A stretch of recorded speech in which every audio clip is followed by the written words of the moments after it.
Hello everyone, good afternoon. Welcome to the discussion. As usual, to start the discussion session, anyone would like to ask a question?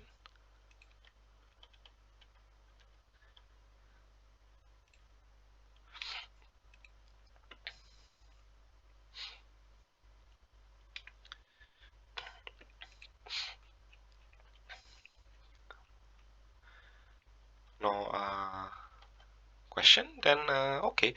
Then let's start discussing the questions. Yeah, the exercise. Let me change the slides.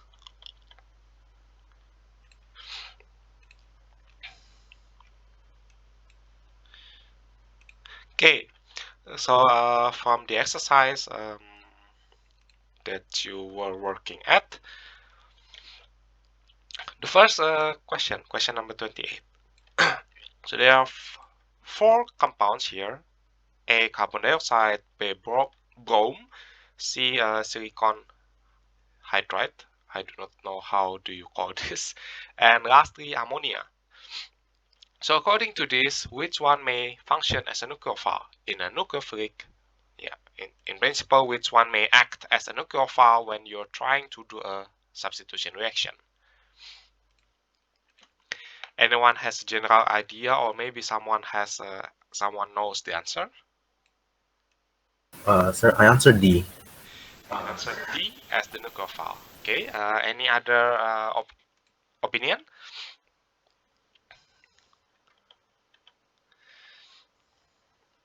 Or that's all?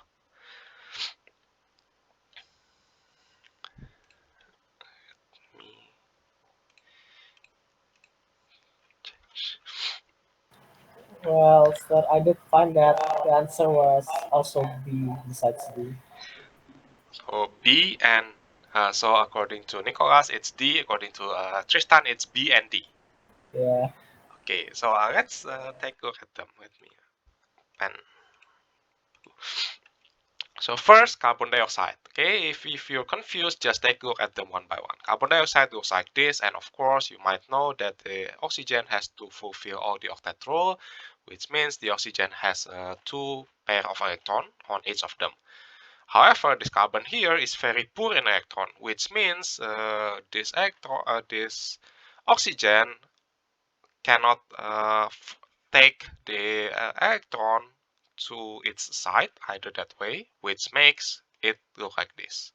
So if one of the oxygen is taking the pair of electron, then yeah, it just doesn't work because now this carbon is missing something, which means this will not work as a nucleophile. Therefore, this is not a nucleophile. Brome, this should be brome minus actually, but yeah, that's the case. Brome, as you know, has, yeah, in the case of only brome, then it's 7 electron. If we were talking about brome minus, then it's already 8. When we're looking at nucleophile, then you have to be sure that nucleophile, nucleus loving, which means it likes nucleus or it likes positive charge.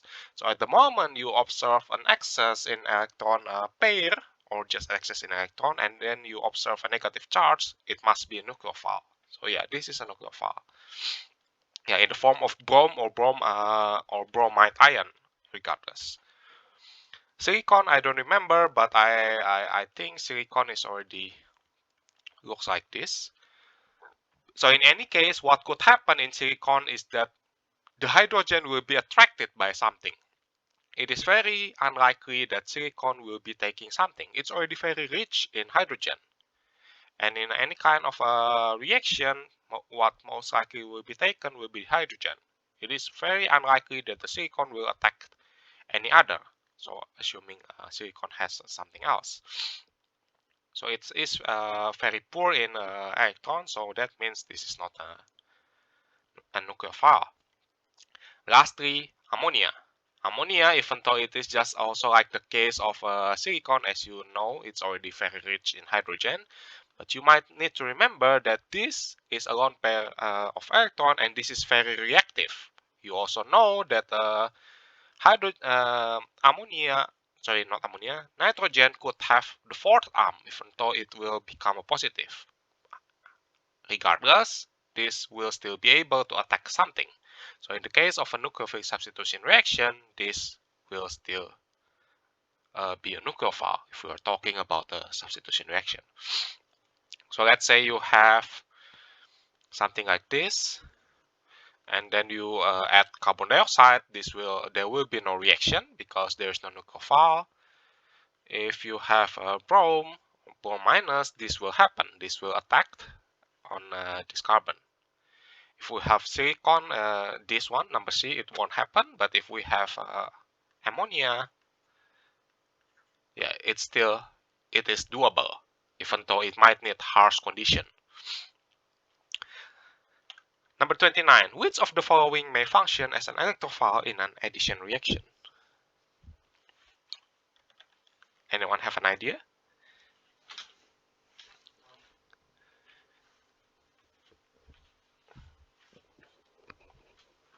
I haven't heard anything yet.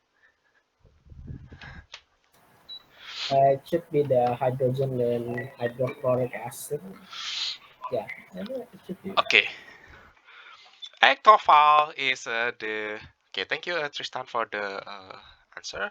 Electrophile is the complete opposite of nucleophile, which means it's electron wolfing. So which means a pi bond looks like this. Okay, a double bond, which means it is already rich in electron. So why would it attract another electron? So it's not possible. So this is not. Chlorine in hydrochloric acid. You all know that hydrochloric acid looks like this, and the electron is attracted towards chlorine because the electronegativity is higher, which means this chloride is already very dense in electron. So that's no way this still loves electron, even though it is highly electronegative, which means this is also wrong. Hydroxide, yeah, as it's already mentioned, it's already negative, so why would it be an electrophile? Then it is not possible as well. And here, the hydrogen in hydrochloric acid. As you have already seen here in the option number C, the chlorine in hydrochloric acid, the electrons are already very drawn towards chlorine, which makes the chlorine partial negative. That will make the hydrogen partial positive. And everything that is partially positive or already positively charged, like this, are always a electrophile in an addition reaction. So yeah, the answer would be B. Okay, next, identify the type of the following reactions. So what do you think about reaction A, B, C, and D? Which ones are the answers?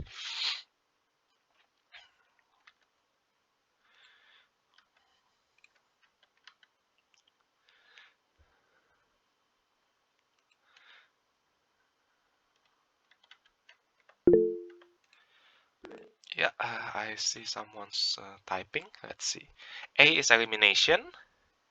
Okay, so according to Ervin, yeah, Ervin, A is elimination. So let's check it here. A. You can have a different opinion, yeah. Just voice it out. It's okay. C is addition. According to Tristan, B and D is substitution. So okay, so B and D is substitution. So we already have an answer. Anyone else would like to voice out their opinion? Sorry, this is the wrong one. So B and D is substitution.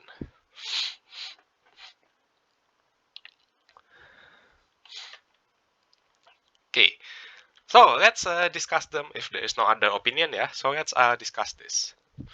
I think I mentioned it at the last part of the slide, not really the last part. So when talking about elimination, so when you have a single bond and then it became a double bond, or a double bond and then it became a triple bond, this is elimination reaction.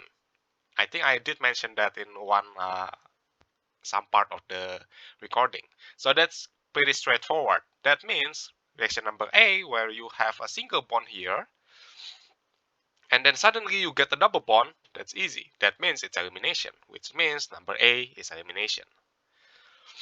Now number B, let's skip number B first. Number C, you have a double bond. So this is what you have. OH, and then you reacted it with water. It becomes water COH, HOH. Okay, so this is what you have in the end. This is an addition reaction because all of them are consumed to form a new molecule. And according to the definition of addition reaction, that two molecules combine each other and make a new molecule. That means this is indeed addition. So that goes A and C. Now number D, you have a carboxylic acid CH3COOH, and then you react it with methanol, and then it became CH3COOCH3 and then water. This is indeed correct substitution. Why? Because you are switching the hydrogen and the methyl here. Okay, so these are switching, which means it is indeed correct substitution. Okay, so when one part of the molecule is trade places with a part of another molecule, then you can say it's a substitution reaction. Now let's see about question number B. This is just a trick question actually. This is a carboxylic acid, CH3COOH, plus ammonia. And you know ammonia in reality is a base. So this is acid and base reaction. This is neither.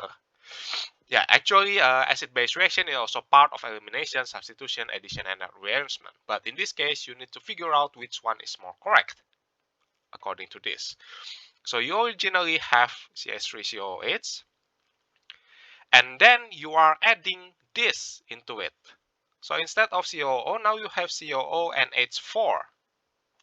Okay, this is the same as if you have CH3COOH and then you react it with sodium hydroxide.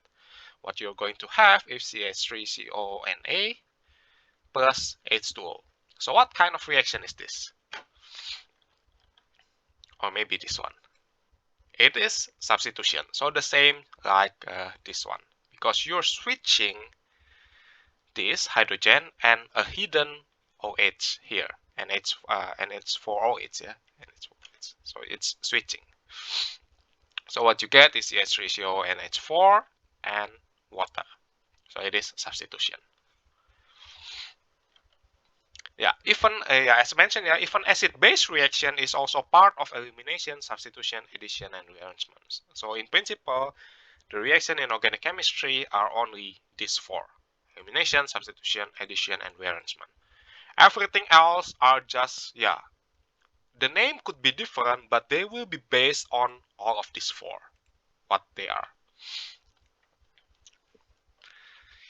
Okay, last part, number 31, not really the last. So we have this reaction. So we have bromine, tertiary butoxide, and tertiary butyl alcohol.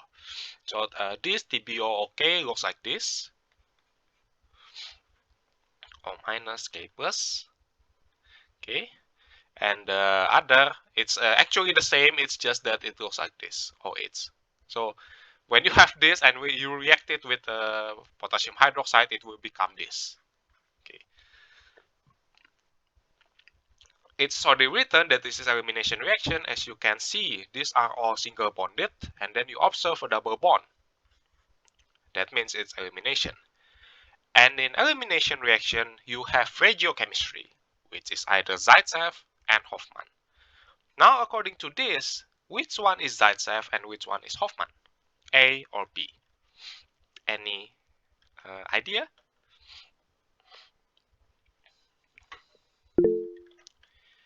Yes, Daniel?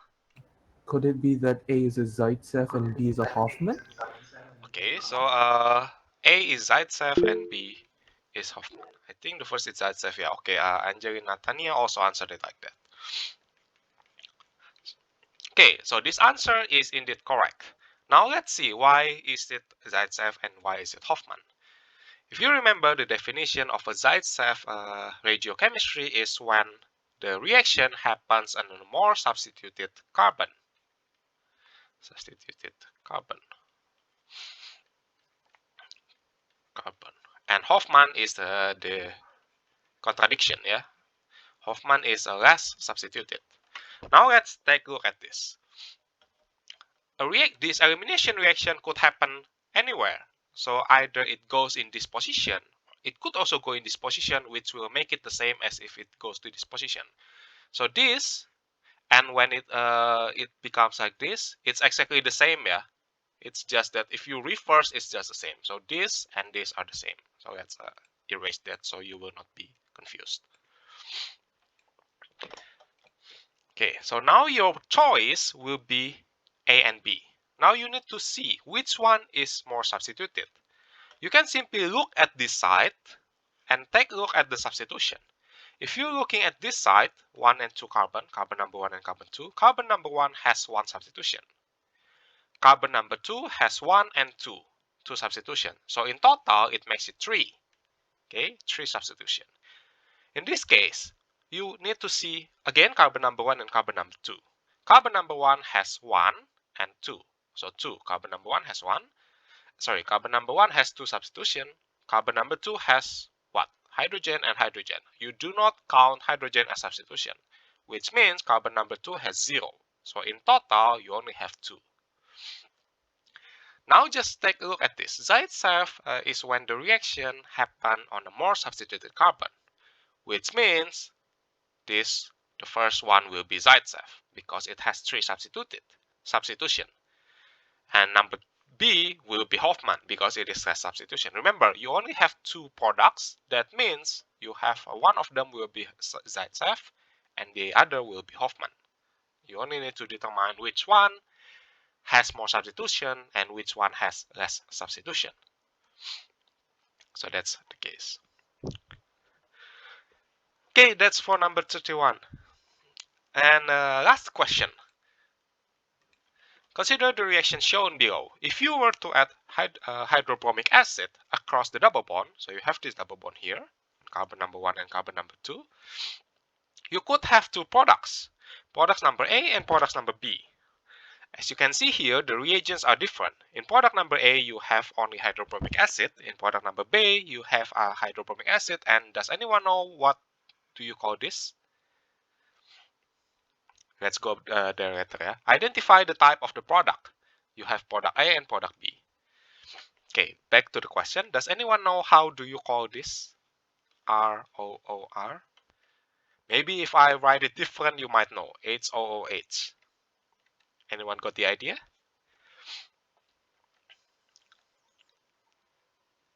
I also mentioned this in a little bit last part of the recording actually.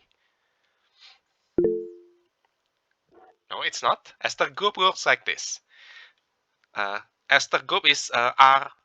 Yeah, it is also ester group actually. ROR that looks like this is also ester, but you do not write ester group as ROR because you have to address this. So if you want to write ester, it should be RCOOR because you have to write this C. But this one, this is directly ROOR. It doesn't have any other carbon. It is also not carboxyl. Okay, maybe you do not know, but what if I wrote it as this?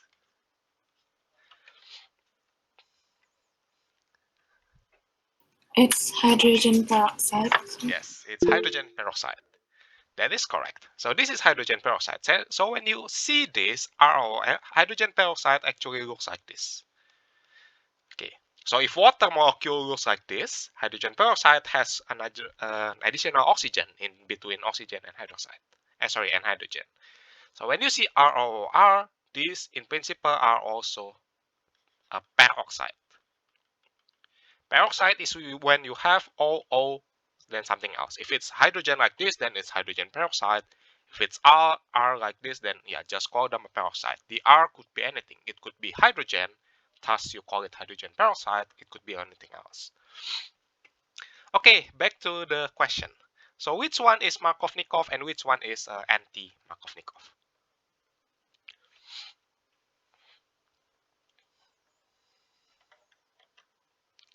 A and B.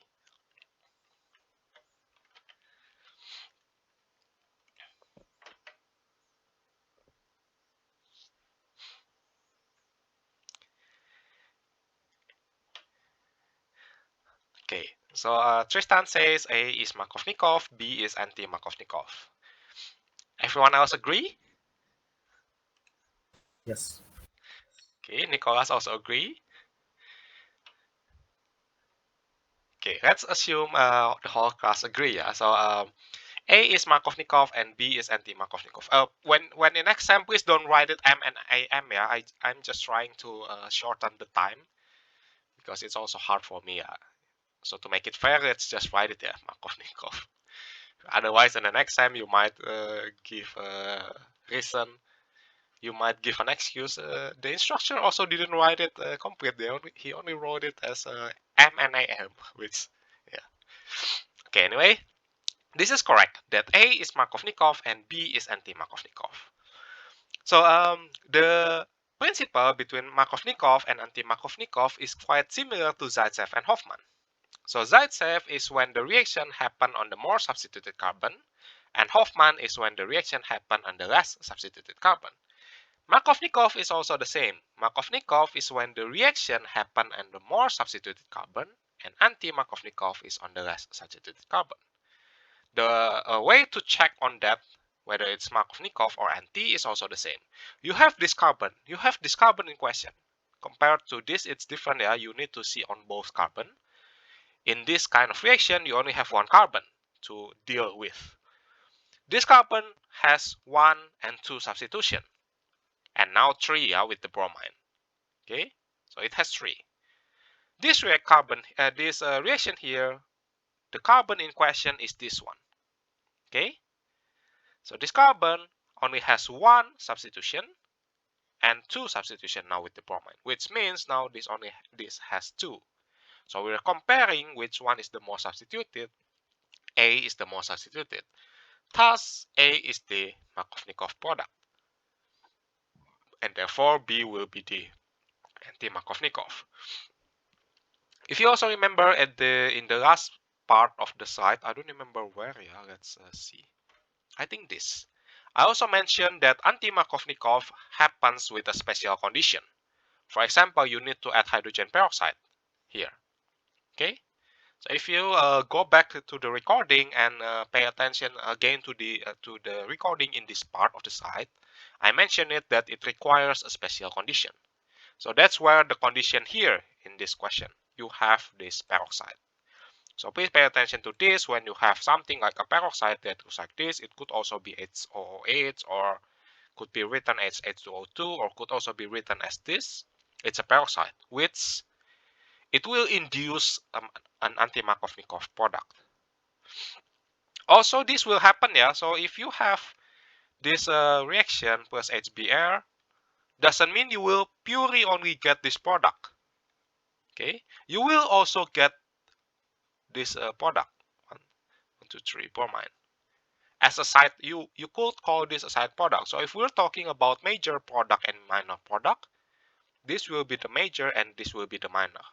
Okay, like maybe 90, 10, or maybe 95 to 5%, which you can assume that this is neglected. I think again I also mentioned it here, but yeah, I don't remember. Okay, that's all about today's session and also about the practice exercise.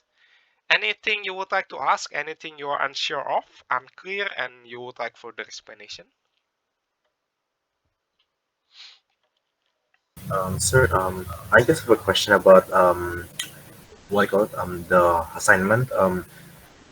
Can we just write? We can write it on a paper, then we just like photo it and put it somewhere, right? Yeah. It's okay. The way you're submitting it is completely up to you. The way you're answering it, how you answer it, like you wrote it in a notebook, or you have like what I'm using here on the PDF. You write the answer immediately like this. That's also okay. Why not? Also, I have a question, sir. So Yeah. for the assignment, do we submit this session 7 along with the 1 to 6 stuff, or No, that's up to you. I only will grade it 1 to 6 anyway, because because I already if submitted you the have 1 to 6? yeah if you want to work until 7, I mean you got this explanation today, right? And the deadline for the assignment is Yeah, it is. in the night. So yeah, that's I'll up to just you. add But it in then. yeah, I will not grade it anyway. Okay, I think yeah, before I continue, is there any other question?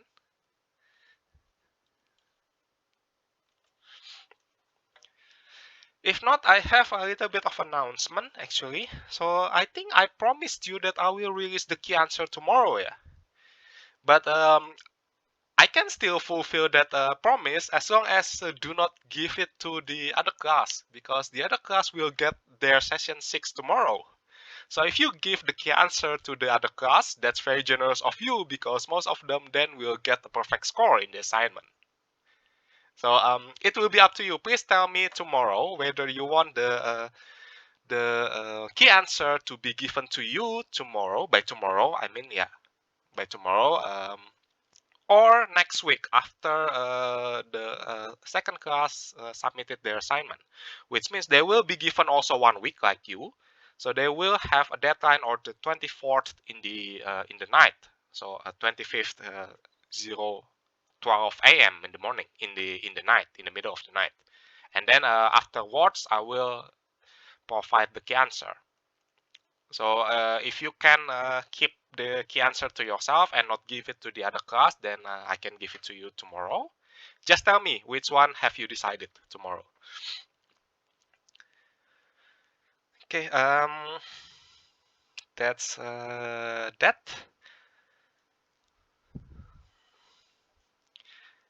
Okay, if there is no other question, another form of an announcement. As you see, your exam will be in open book. It will be multiple choice. I think it will be multiple choice, short answer. I did write exam essay, but I will barely recognize it as an essay. I will just assume it as a multiple choice and short answer. But the way you're assuming what it is will be depending on you. Even though it is open book, I will not suggest you to blindly just yeah, it's open book, let's just not study. Yeah, I will not suggest you to do that, because according to my experience, when I made an open book questions, the time was barely enough for you to, yeah, if you really blindly do an open book like without any reading, without any studying, then for sure you will not have enough time. Even though I already asked for extension, yeah, the original exam time was only 2 hours. I asked for an extension, so it is 2.5. But let's see. Yeah, there are a lot of questions. That's all I can say.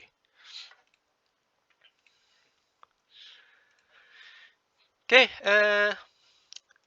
If there's no other question, thank you for attending the session. Hopefully it was useful. Hopefully it was informative. You gain enough knowledge according to this. Good luck for your mid exam, all of them, not just organic chemistry. And yeah, during the mid exam, please come to the exam like 5 minutes or 10 minutes before the scheduled time, yeah, because I also need to do some, yeah, give you a little bit of instruction on how to work on it, so on. Okay, don't forget to tap out, and yeah, see you on the exam.